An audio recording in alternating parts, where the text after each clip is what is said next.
So, debate question 2, and once again, this is from the same City Council Goals and Works Plan, but this would be what are your top 2 priorities that would most benefit our Hermosa Beach residential neighborhoods?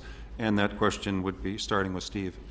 You know, I think that the residents could best answer that question. And if I'm elected to the City Council, I would propose to the Council that we form a committee of about 12 to 15 people throughout the city, from different parts of the city, and have a focus group that would last probably 2 days, and let them answer those questions, and let them bring before the City Council about 6 items that we could look at, talk about, sign off on, and give them back to the residents and make them happen. So I think that the residents should should serve that up to us, and we should make the decision. The residents are the ones that really understand what they need in their own areas. And I think that there's probably a lot of common threads throughout the different districts of the city, be it Pier Avenue, be it east of PCH, and I think it would be healthy to get 12 or 15 of them together and discuss them and bring them to the City Council. The next priority I would address are the traffic laws in the city. I live on 21st Street, which is about 2 blocks south of Martha's, and I have never seen a speeding ticket given on Hermosa Avenue. And I can sit in my front yard on a Sunday morning and watch them take off from that stop sign at Martha's, and by the time they get to my house, they're going 40, 50 miles an hour. And as you know, there's traffic, there's cars parked on both ends of the street. And we've got parents taking their kids in and out of cars, walking them to the beach on very busy weekend days, and the cars just race down Hermosa Avenue, and we're lucky that somebody hasn't really been hurt. Can you summarize, Steve? Okay, so in summary, I think that the City Council really needs to work, okay, on a program that whereby we would really cite all the violators that break the traffic laws in this city, and in addition to that, it would raise additional revenues. Thank you. Thanks, Steve. Michael? Great. Yes.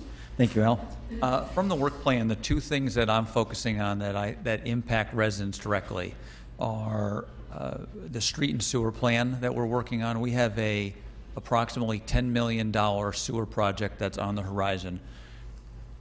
As most people know, until very recently, the streets weren't getting paved and went unpaved for a long time. Our sewers are in a very similar situation, and sewers are one of those things. Nobody notices them until they're not working. We need to get that $10 million project on its feet and moving in the next couple of years so it's complete in the next couple of years. That's my priority 1. I think it's not going to be an obvious thing beneficial to the residents, but we all rely on that service every day, and I think the residents rely on us to make sure those types of things are taken care of. I'm focusing on that. I'm also focusing on the item Mr. Tucker mentioned in his opening statement. The 10% structural cost discussion that we're going to start tomorrow is a very significant discussion.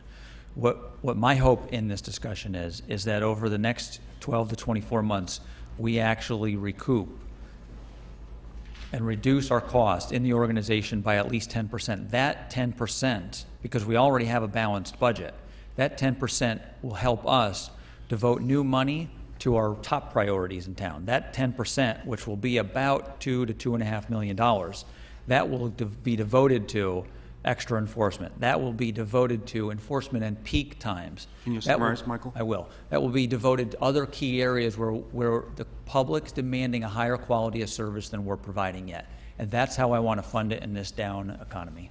Thanks, Michael. Pete? Thank you.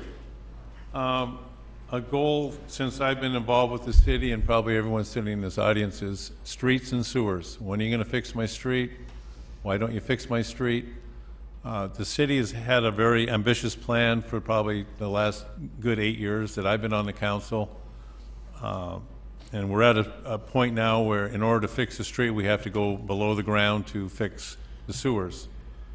And I've always said that I'm not going to pave a street, and next year going to come by and rip it up and put a new sewer in. So now we're at a crossroads where we need to find a way to finance the sewer repairs that are below our streets. This is also in one of the goals, but the main goal, and really you could combine them both, is streets and sewers are a main objective and goal of mine. The sewer system is one of the modern marvels of the world, and until it stops up, you never think about it. But boy, when it stops up, you're really thinking about what's wrong with the city system. So that is my goal, is to continue on with our paving, but now we have to go below the surface and fix the sewer system. Another one is, and it's been touched on here before, is we need to reduce our legacy costs and reorganize the city business model to make our city more efficient in our daily operations. As I stated earlier, we'll have a meeting tomorrow to look at reducing our costs by 10%, maybe more. Summarize, Pete. And this is a large order, but we need to do this. The city needs to run like a business. We need to be more accountable to the residents. The more we can save, the more services we can provide you, more streets we can fix, and parks and things like that. So we need, as the city, to tighten our belt and come out with more product and services for our residents. Thank you. Thanks, Pete. Haney? Thank you, Al. I think as far as top priorities for Hermosa Beach residential neighborhoods and residents in the city, I think one of the top priorities that I have for the City Council to be considering right now, but it's not on the list, so we'll get to it in the next question, is the AES power plant. I think the City Council has heard about this before, so I'll get to that next. But as to limiting it to the list that you gave us, Al, the two things that I hear from talking to people in the neighborhood are, one is McPherson litigation. I know you've heard a lot about it over the last 10 years or so. I know it's kind of our hands, and frankly, the last update that I've seen from City Council, I think, came out in February or March. So our information, the city residents' information that we have, is at least 6 months old. But when I'm walking around the city, that's what I'm hearing from people. They're concerned about the problems that we are and the potential impact this have on our city budget and our ability for the city to maintain its budget and to do the work that we're expecting the city to do. Tying into that, because unfortunately directly tied to it, is the infrastructure development and maintenance that both Councilmember Tucker and individual you mentioned. Again, when I talk to the neighborhoods, they tell me about the street paving, sewer repairs, speed bumps. This is things that they've gone and asked the City Council to do, and it goes into a schedule for something we'll get to in the next 6 months or the next year. And it's an issue that I'm hearing about from everybody, but as we sit here with a trial in the McPherson litigation starting in January of next year, and the potential significant impact that litigation will have in our city, everything that's on the agenda for the city to be doing may be significantly impaired and impacted depending on what happens just in the next few months with the McPherson litigation. So I think these are the two issues that have the most priority for the city residents, and I think they're tied together. And then one other thing that I wish we would have is the environmental sustainability plan. I think that's important. But I think looking through the plan that you provided us, Al, a lot of the issues that are listed under the environmental sustainability plan are listed to be identified and handled by the Green Task Force. And it's my understanding that the Green Task Force is currently either non-existent or in the process of rejuvenating again, because a lot of the people that were in the existing Green Task Force have not renewed their membership.